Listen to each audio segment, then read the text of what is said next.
See that black boy over there running scared. His old man got a problem.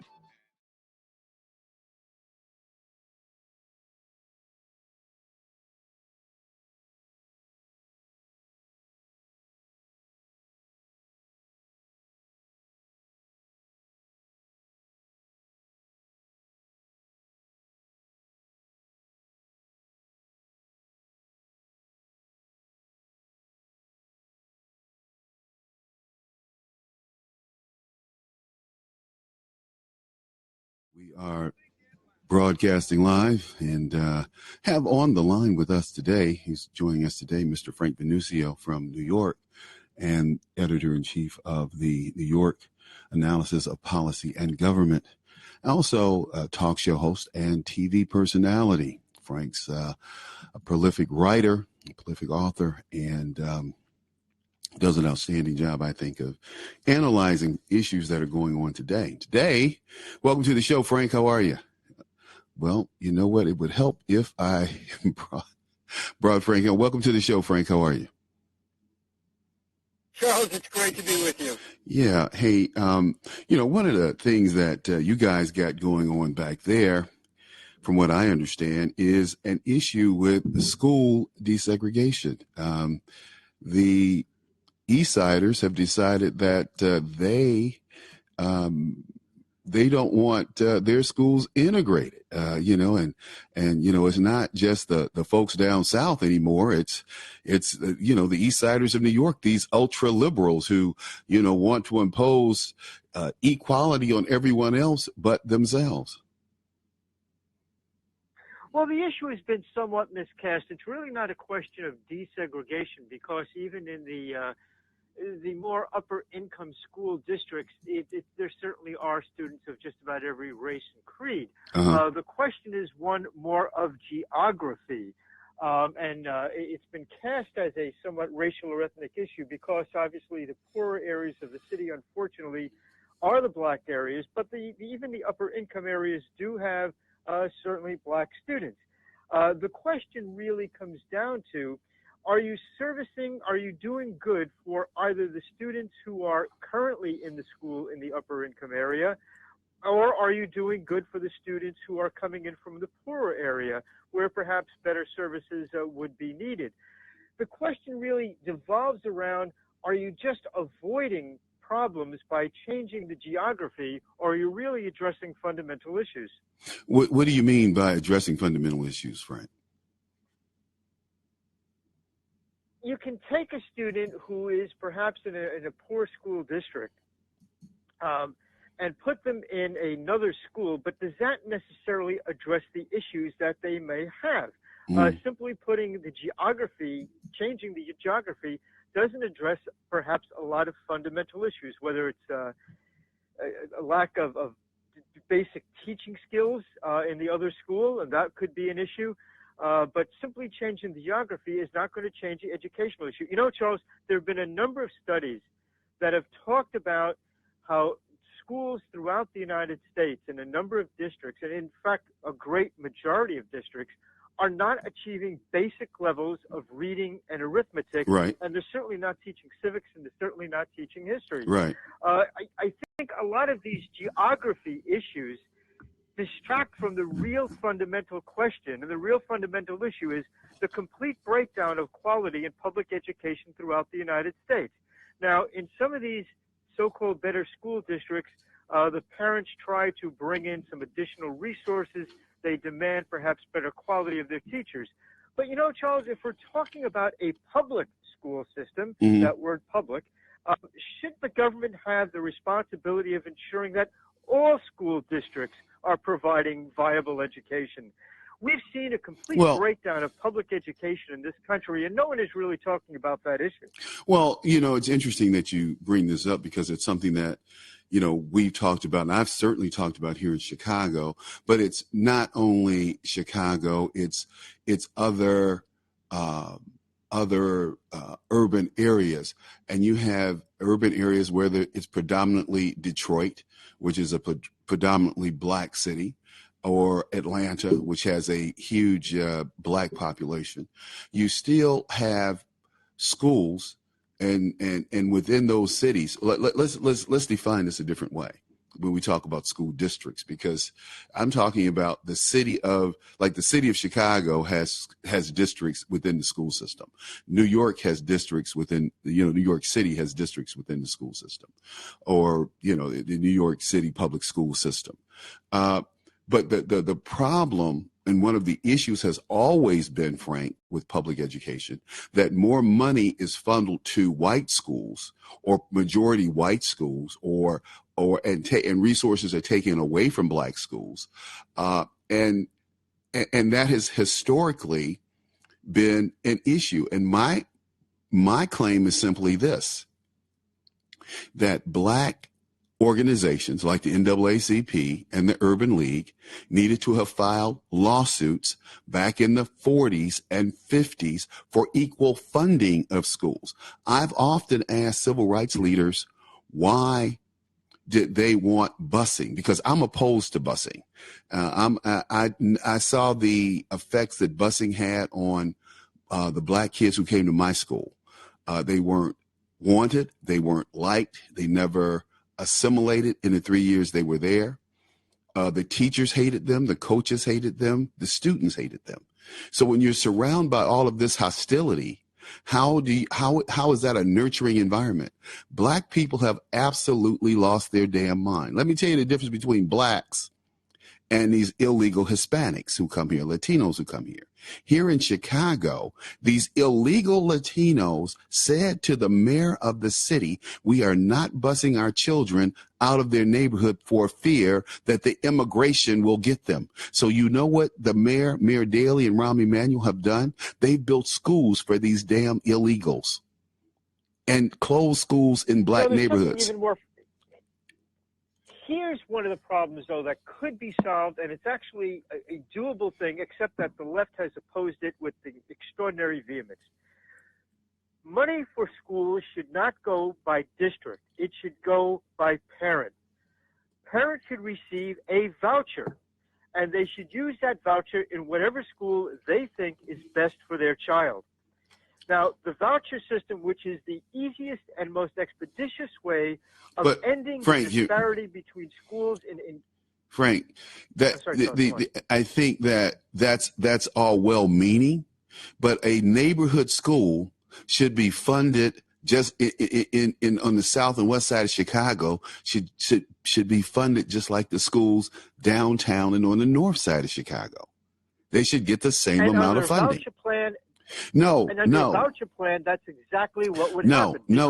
It won't happen. You would have the same fund. It would, because you would have the same funds per student, rather than a disbursement by the state to a particular school district. It would go by the amount of students bringing in their vouchers to that school. Frank, how it would work. Frank, first of all, the great fear of the left. Okay, go on. First, Frank, you have parents who are not responsible, who are sending their children to school to be fed, to be clothed here in Chicago. First of all, you're dealing with a majority group of people who are so totally screwed up and disengaged. How can a parent rely on the school to feed their children? Here in Chicago, for instance, the SNAP program is essential. It's an essential part of the educational process, because these children, from my understanding, and the complaints when the schools close, is that the children will not have anything to eat.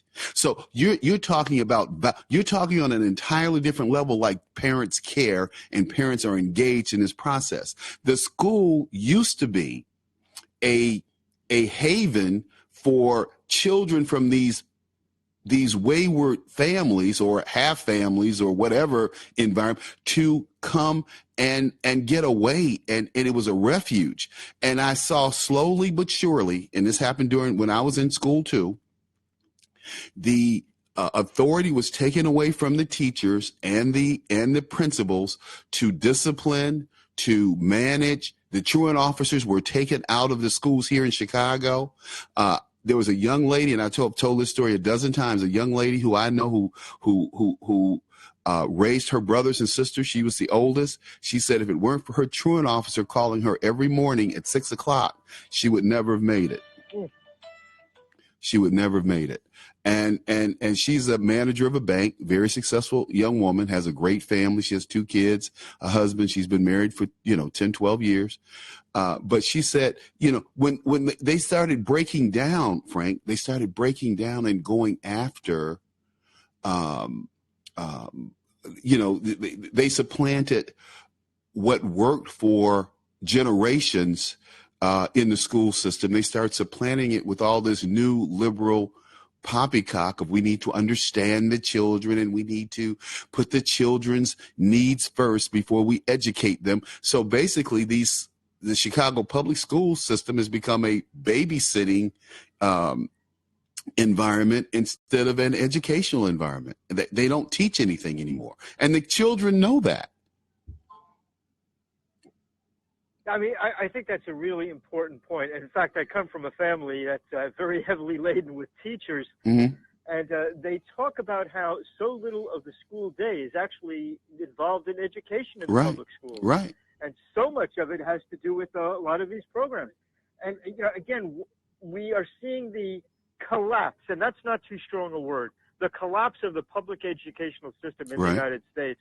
And part of that is precisely for the reason that you're describing. They are responsible for everything but actually providing a student body that can pass tests that is competent in English, in math, in history, in civics, and all the basics. And the other thing that they're doing, Frank, is they're indoctrinating children from a very early age with a very liberal agenda, that the government will take care of you, that Democrats will take care of you, and Republicans will not. And if you talk to any young person, you have to wonder why they have this attitude that the government is good and Democrats are good and Republicans are bad. I would say if you talk to 100 students, 95 of them would say Republicans are bad people. They don't like blacks. I mean, what does Hillary Clinton get on TV and say? Just last week, well, the system is skewed for blacks. That's the first thing out of her mouth. She hates black people. She's a racist. She's a bigot. So is her husband, Bill. Bill executed more black men than any other Arkansas governor. And he came off the campaign trail in 92 and bragged about how he was going to put black men to death. And all they could talk about is Arsenio Hall and how he played a saxophone on Arsenio Hall. He was a real soul brother. I mean, just stupidity. I mean, Arsenio Hall, what degree does Arsenio Hall have? What books has Arsenio Hall read? But Arsenio Hall is he looks like a transvestite, the way he dresses, and now they cleaned up his act. But the guy is extremely, anyway, I'm just saying that we have all of these people. You're bringing up a really a subtle and important point, which we've seen since the so-called war on poverty began in the 1960s. There has been an assumption on the part of the left, and I know this is going to raise a lot of hackles, but it happens to be the truth. Okay. There's an assumption on the part of the left that blacks somehow could not compete on an equal footing with others. Right. And so rather than provide a step up in commerce, a step up in the economy, when Jim Crow ended, rather than providing blacks the same opportunities that the Italians, the Jews, the Germans, everybody else had when they came to this country, they said, no, you're not bright enough to engage in that. What we're going to do is start these government programs, which, of course, is the only way you're going to succeed. And by the way, you have to stay on the Democrat plantation in order for these programs to continue. That still continues today. Well, and if you look at the controversy. Look at the controversy with Kanye West and these other, like T.I. Who is T.I.? What college did T.I. go to? Who is, excuse me, who is T.I. but some rapper who's paid by some white man to go out and disperse his poison and his and his craziness to the world. I mean, so today we don't have white entertainers in blackface. We have black entertainers with little or no education who's out here prostituting themselves and the race. Excuse me, and calling it entertainment. And when you have black Americans who succeed, you see the Democrat plantation owners slap them down. Probably there has been no single mind in politics, black, white, male, or female, more consummate in intelligence knowledge than, for example, Condoleezza Rice. She was absolutely excoriated by the liberal community. And you see that consistency. Look at the treatment that Clarence Thomas got during his hearings to become Supreme Court Justice. Well, yeah. And so, we look at this integration plan, though, and they have a young man. His name is Richard Carranza, and he is the new chancellor for education in, I guess, the state of New York. And he talks about the Supreme Court's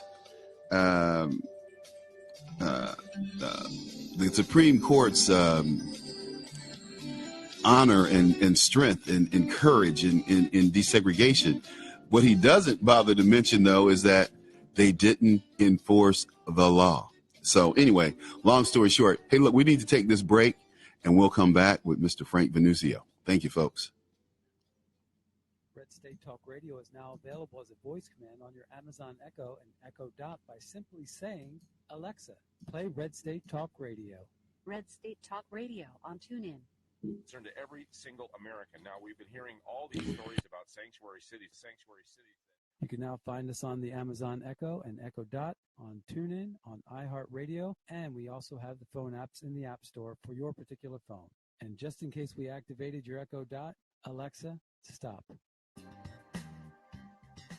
Hi, you want to end those expensive cable bills for good? At VIP TV, we offer unlimited HD quality streaming of over 900 channels on 5 devices at the same time for $39 a month on a pay-as-you-go basis. You can watch it on your big TV with Amazon Fire Stick or TV, Roku, Comcast, Android, gaming consoles, as well as laptops and tablets. You can use an HDMI cable to connect PC to the TV or smart TV via Wi-Fi. Once you've enjoyed the benefits of VIP TV, you can sign up for the service as a customer or business partner with a customized website, $39 or $59 a month. Visit orderviptv.com/The Reality Check. That's orderviptv.com/The Reality Check. Any questions, just email us at therealitycheckviptv@gmail.com. Stop wasting time and money and sign up now. Cancel cable for good.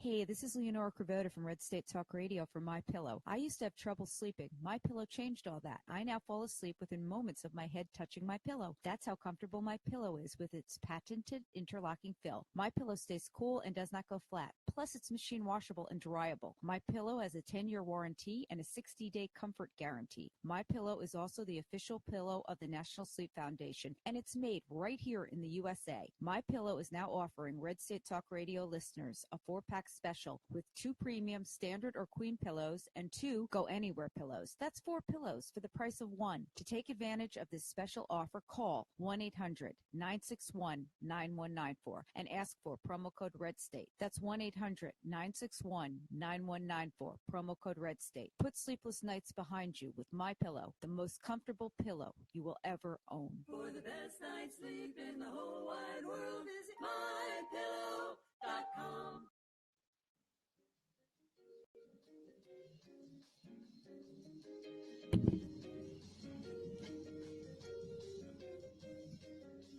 Okay, welcome back to The Reality Check with Charles Butler. I'm here with Mr. Frank Vernuccio of the New York Analysis of Policy and Government. We're analyzing a little policy today, a little educational policy that's put forth by the New York City Schools Chancellor, Richard Carranza, who said he will not back down. He will stand up for school desegregation. And, I am all for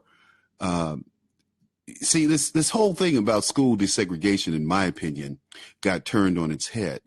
in Topeka, Kansas, where the Brown decision stemmed from, the issue was there was a white school within walking distance for Mr. Brown's daughter, and she could not go to that school because she was black.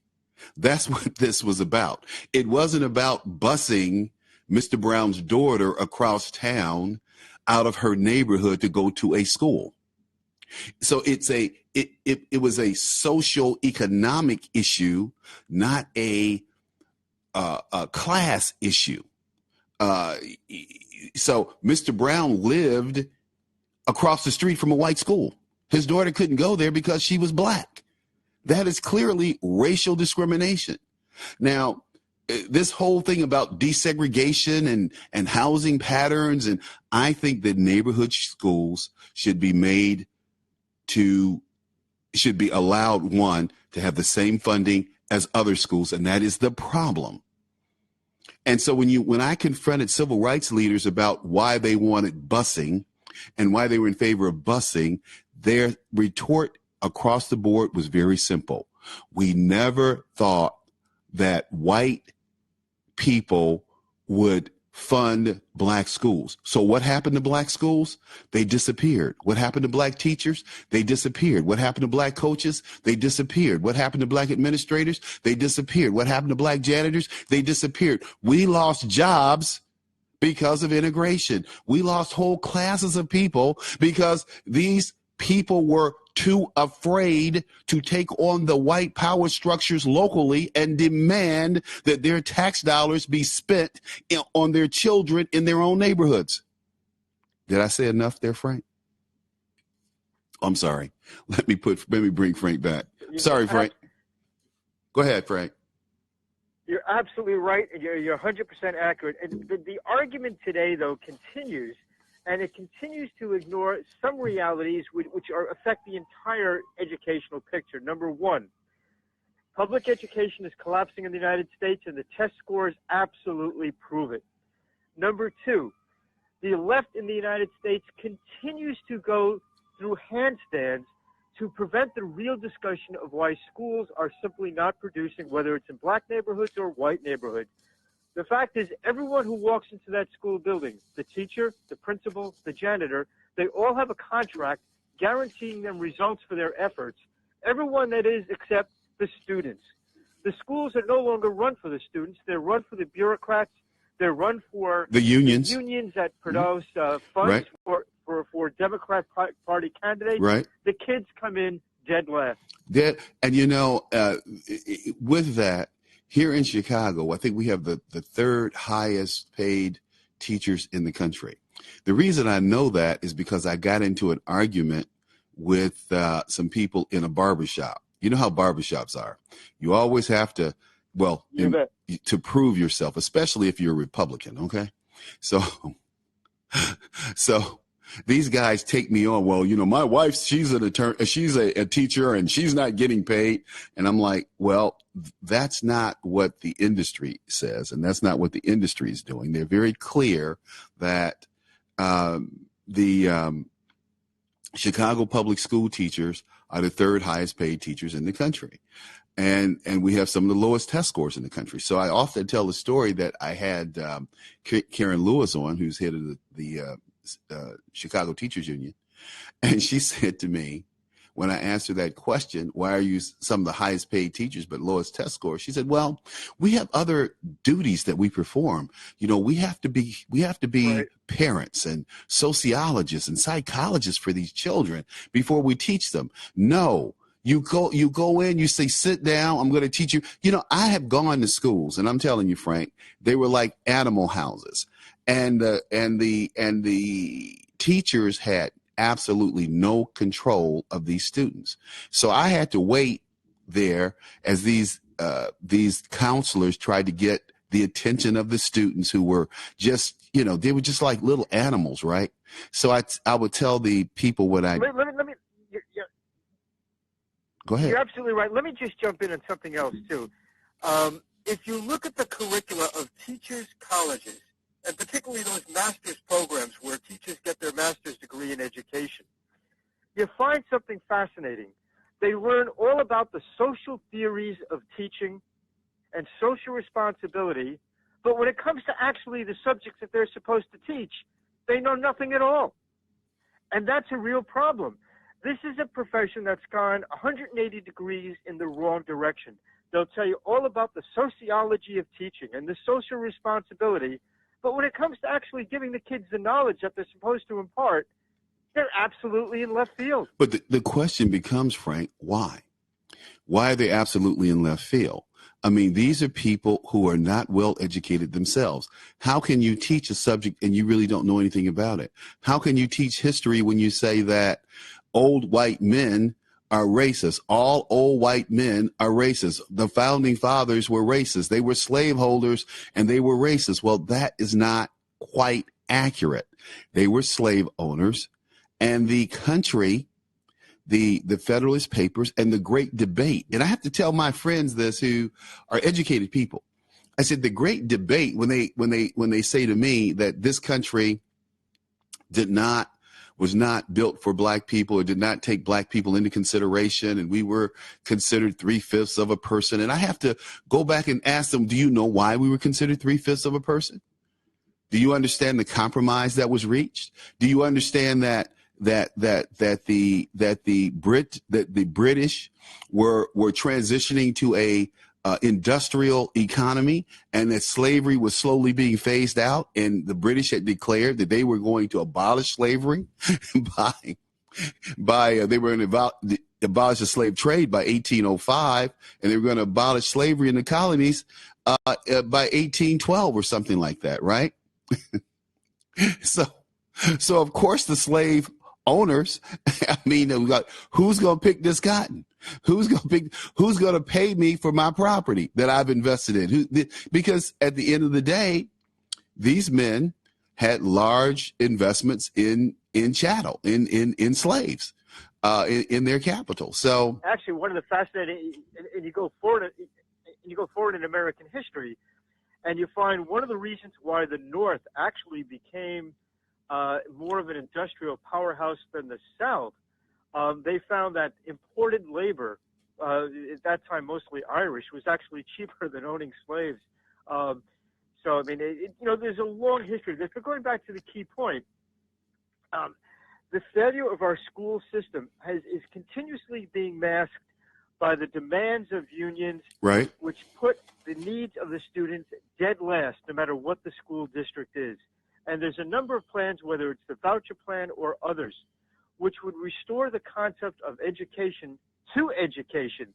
It's fascinating. You look at parochial schools, which generally have about a quarter of the resources, if that, of public schools, particularly the Catholic school system.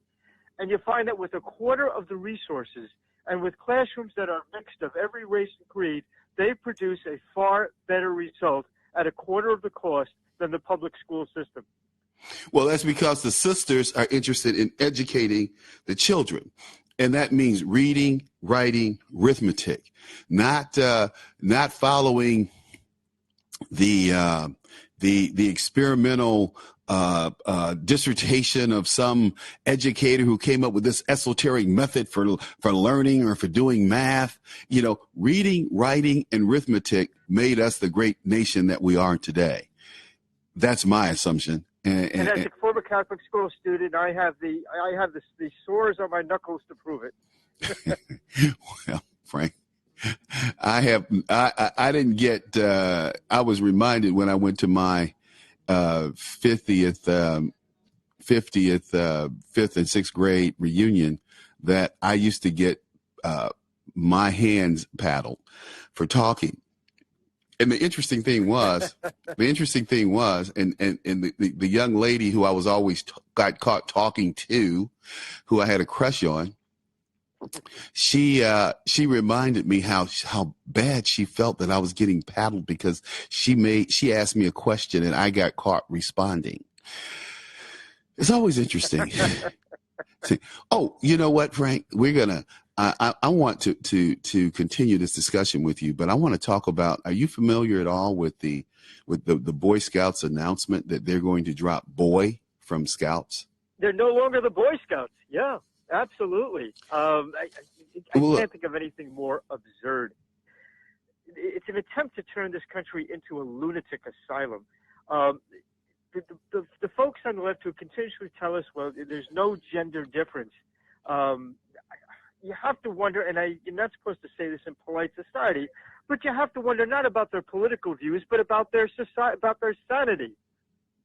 Well, girls being with boys is not going to turn them into boys or not going to make them boys equals. They're girls. And at the end of the day, it's going to make those overnight camping trips a lot more interesting. Well, you got these little girls who hormones are raging. They're and see, this is what these people don't really get. The body really hasn't changed that much. In the old days, girls 13, 14, 15 years old were ripe for what? Having babies. As we got become a more sophisticated society and you needed less children in families, that the age for bearing children moved up. However, Frank, the biological clock, the biological makeup of women hasn't really changed. I mean, so these young girls are having periods and, producing eggs. And, we always talk about how girls mature faster than boys. Well, yeah, the reason is because these chicks can have babies. They're having a period. They're bleeding. We don't experience that. We're still running around throwing softballs and giggling and shooting marbles, and they're dealing with real women issues. The menstrual cycle is a serious event as far as I'm concerned. And having had a daughter, my most traumatic thoughts or experiences was about her beginning her menstrual cycle and how I would deal with it if her mother wasn't home or traveling or whatever, because it's real. I mean, what do you do? I don't know what to do, No, I mean, it's, so speaking of clocks, my engineer is frantically signaling me. It's time for me to actually You got to go, baby. Program. You got to go. Let's continue the discussion in the near future. Got to do it. Unfortunately. Boys and girls, Boy Scouts and Girl Scouts. Frank, man, I tell you. Anyway, thank you, my friend, for being with me. Appreciate you. Look forward to our next conversation. Okay, Frank, take care. Mr. Frank Vernuccio, folks. Hey, look, the Boy Scouts have announced that they are going to end boy in their organization. This is a group that, they should just dissolve it. They should just end it. There's no reason, absolutely no reason for young boys and young girls to be together in any environment. It's distracting. It's not helpful for either gender. These boys need to be able and need to learn to do boy things. Now, you can teach girls those boy things or whatever you think girls need to learn, but they certainly don't need to be with little boys. Little boys or men, young men, need to be able to be themselves. And studies have shown that when genders get together, that boys hold back and boys don't mature or compete at the level they normally would in an all-male environment. So let's fast forward. The Marines did a study because of this stupid behind Barack Obama with his effeminate, non-manly self. Could I be any more disparaging of a guy that I have absolutely, I disdain? Anyway, Barack says, well, women can be in combat. He's been watching too many damn movies. If women could be in combat, they would have been in combat. In any numbers. Yeah, you always have that exception, but it's always the but, so we go and we upset the whole military because Barack Obama thinks that somehow women are warriors because he's such a punk. It's really what he is. When we talk about punks, we talk about sissies, queer, et cetera, et cetera. It all means the same thing to me.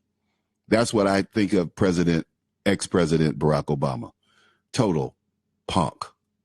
week.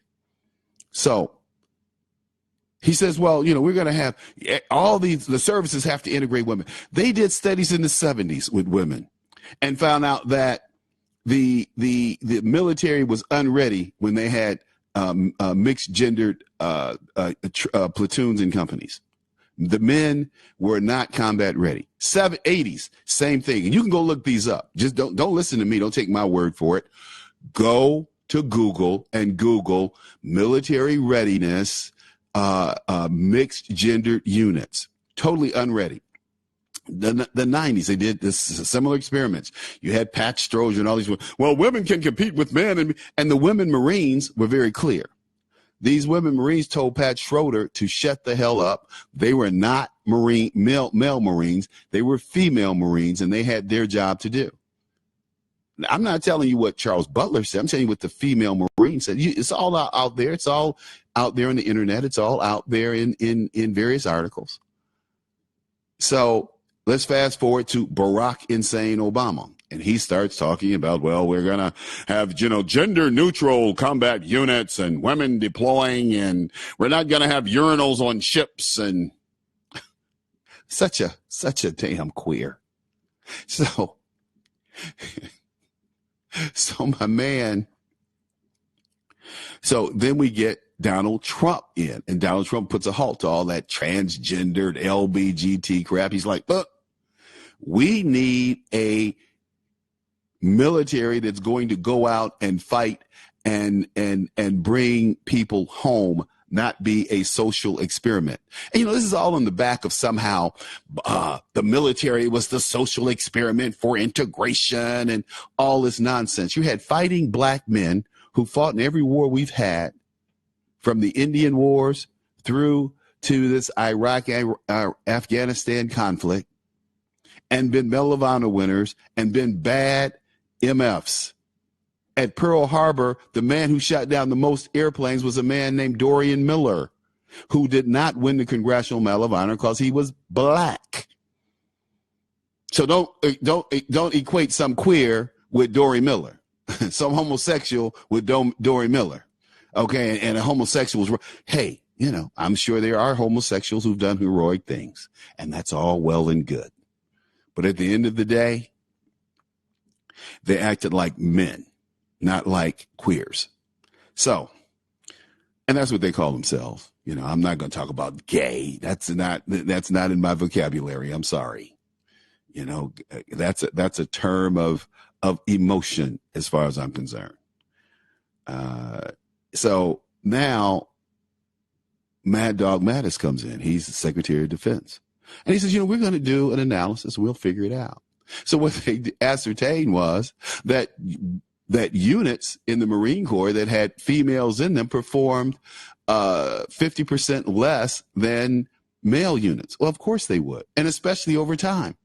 So you do these evaluations over a 90-day period, and all these women are down at least 1 week during that training cycle, or doing those exercises, or being out in the field, or whatever. Because women are women and men are men. And being out here in these units, there's not anything nice about being out in the field and, having to take a BM in a hole that you've dug. And hopefully you have some toilet paper.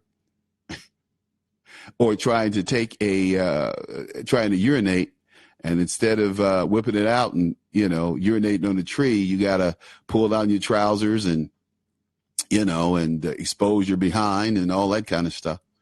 Hey, people need to think these things out, because men are men and women are women. But when these people performed, and then they said, well, they didn't allow women they had to do pull-ups or set-ups. So they check all this out, pull-ups, set-ups, all these requirements, right? These physical requirements. Well, combat is a physical exercise. I mean, it's not a game. It's not like you're running down the street with, 80 pounds on your back because that's what you want to do. You're carrying food, you're carrying medical supplies, you're carrying ammunition, you're carrying, maps, you're carrying gear, you're carrying all kinds of stuff. It's just like women firefighters. How many women firefighters actually go into a fire? The answer is absolutely none. And why? Because when they get in there, they can't help themselves, let alone anyone else. You got 80 pounds of gear on. It's hot as Hades, and you don't know what you're going to face. The steps are gone. You got holes in the floor that you may fall through. How do you pull yourself out? If you're a female and you can't do pull-ups,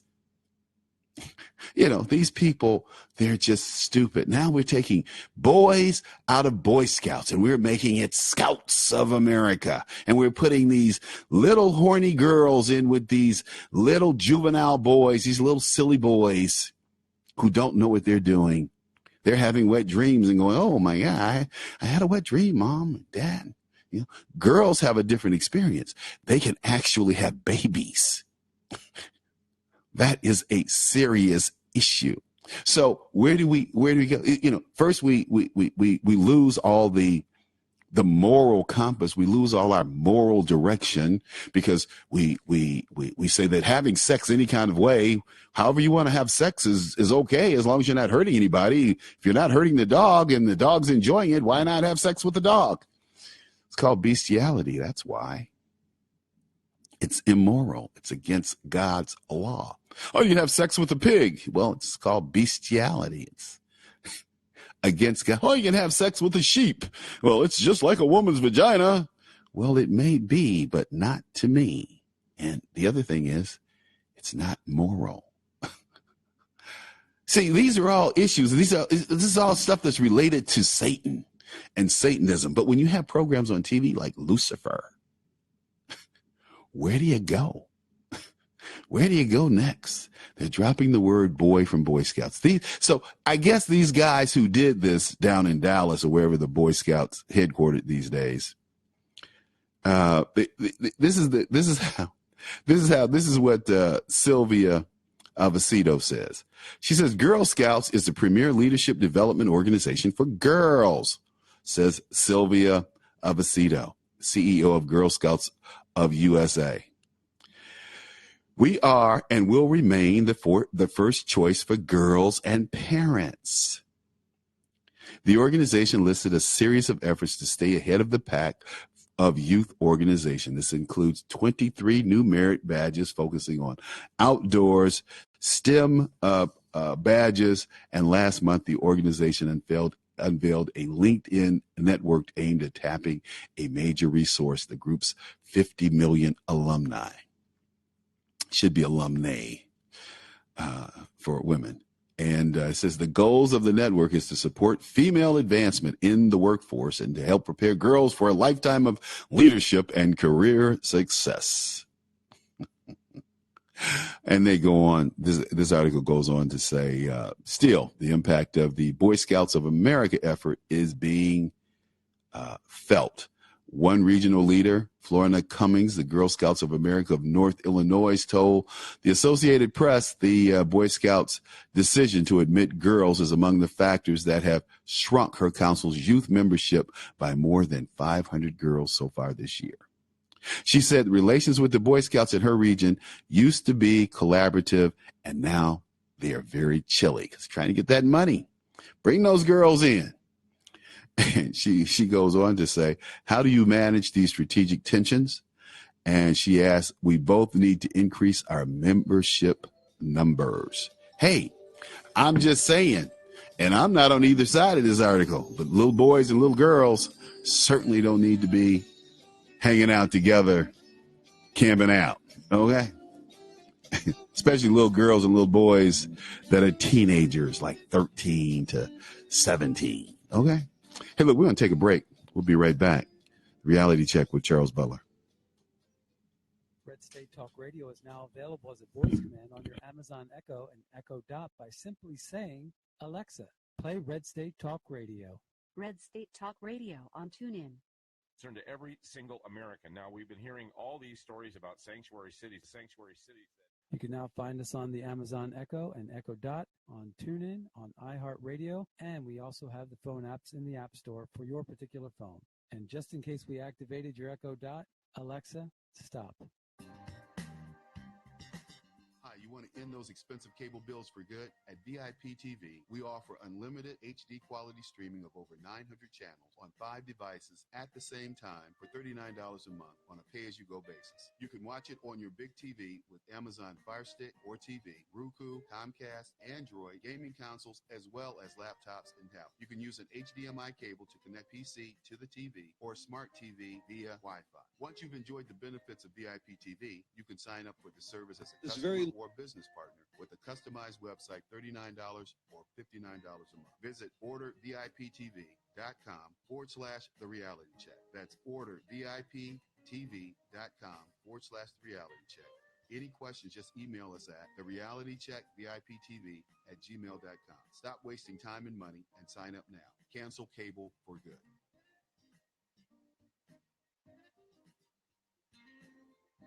Hey, this is Leonora Cravota from Red State Talk Radio for My Pillow. I used to have trouble sleeping. My Pillow changed all that. I now fall asleep within moments of my head touching my pillow. That's how comfortable My Pillow is with its patented interlocking fill. My Pillow stays cool and does not go flat. Plus, it's machine washable and dryable. My Pillow has a 10-year warranty and a 60-day comfort guarantee. My Pillow is also the official pillow of the National Sleep Foundation, and it's made right here in the USA. My Pillow is now offering Red State Talk Radio listeners a 4-pack special with 2 premium standard or queen pillows and 2 go anywhere pillows. That's 4 pillows for the price of 1. To take advantage of this special offer, call 1-800-961-9194 and ask for promo code Red State. That's 1-800-961-9194, promo code Red State. Put sleepless nights behind you with My Pillow, the most comfortable pillow you will ever own. For the best night's sleep in the whole wide world, visit My Pillow.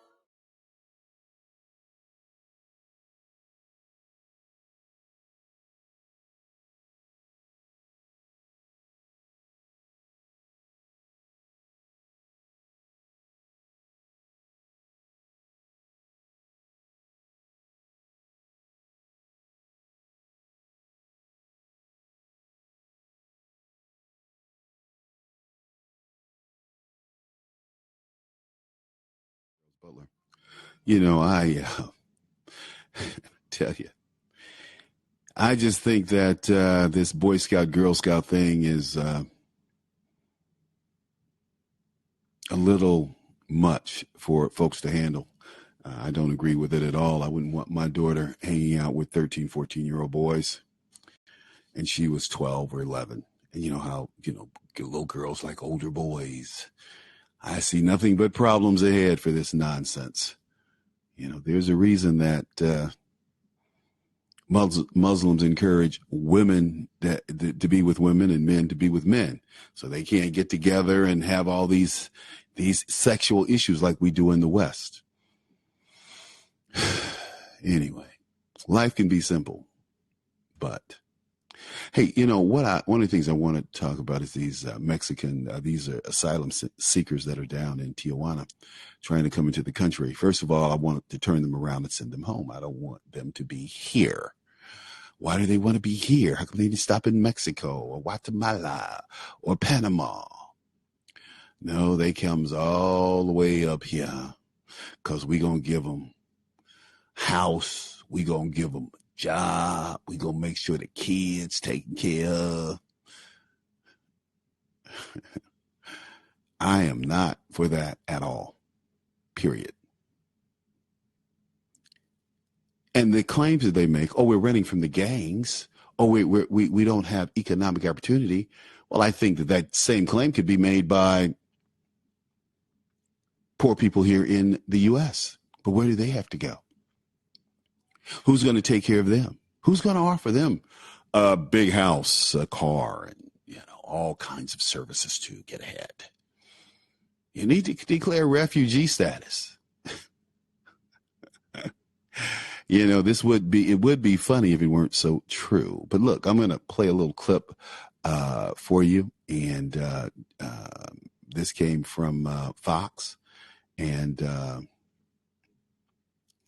John Donangele down at the border.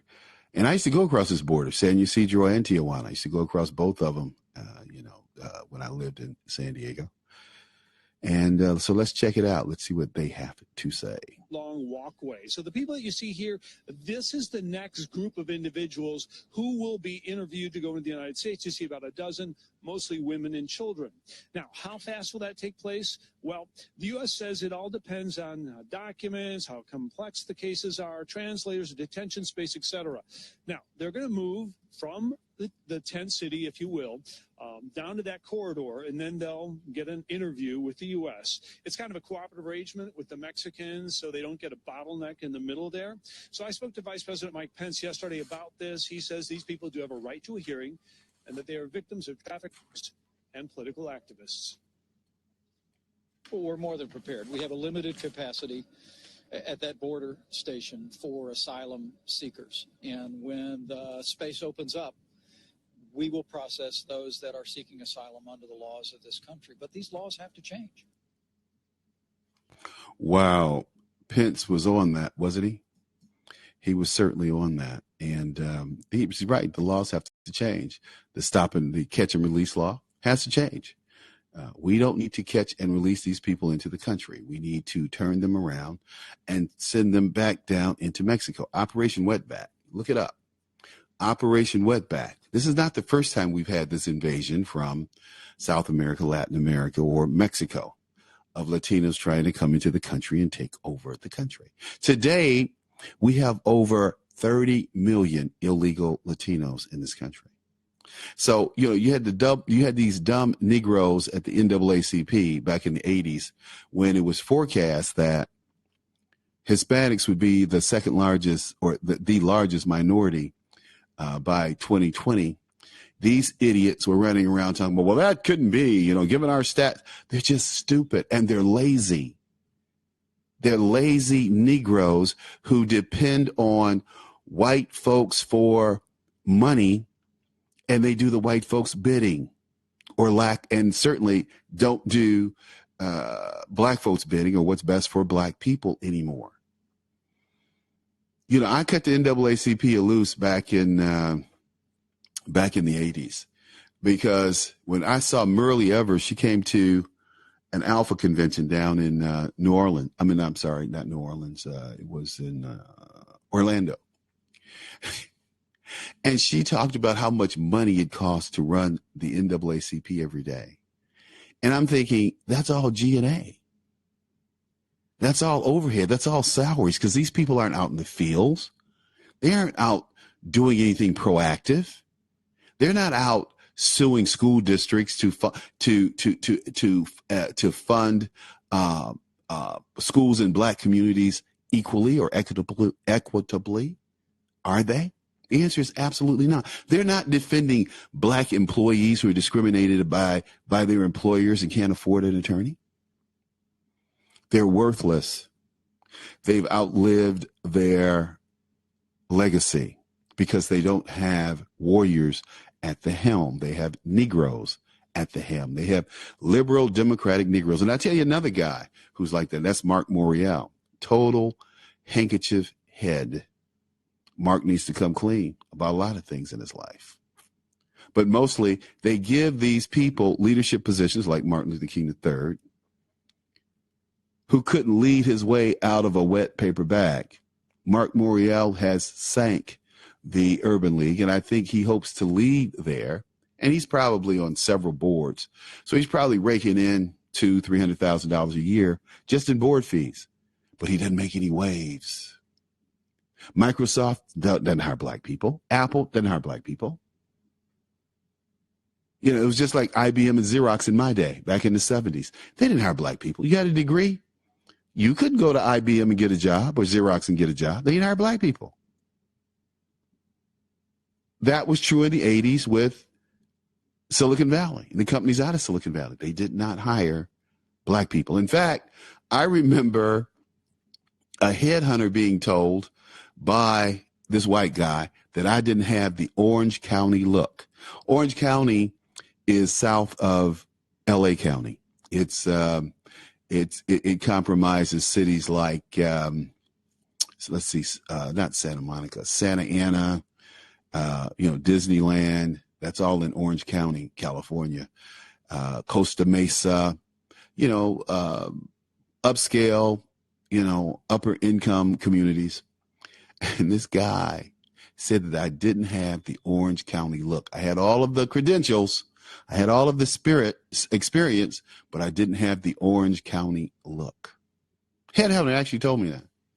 Female, she was shocked. She couldn't believe it. And I said, what can't you believe? This is in the 80s and 90s. I had headhunters tell me that.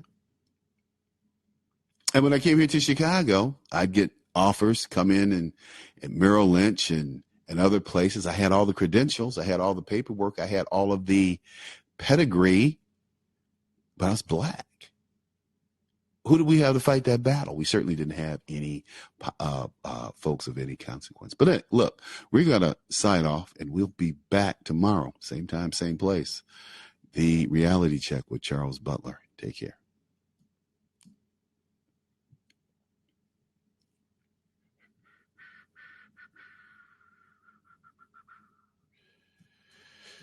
Okay.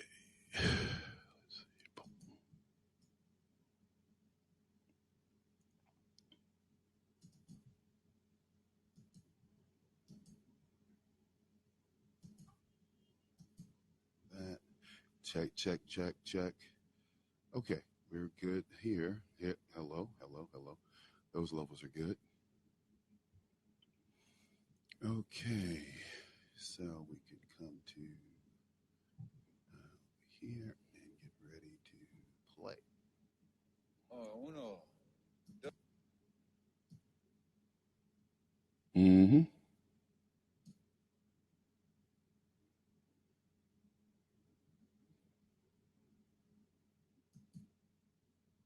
Uno.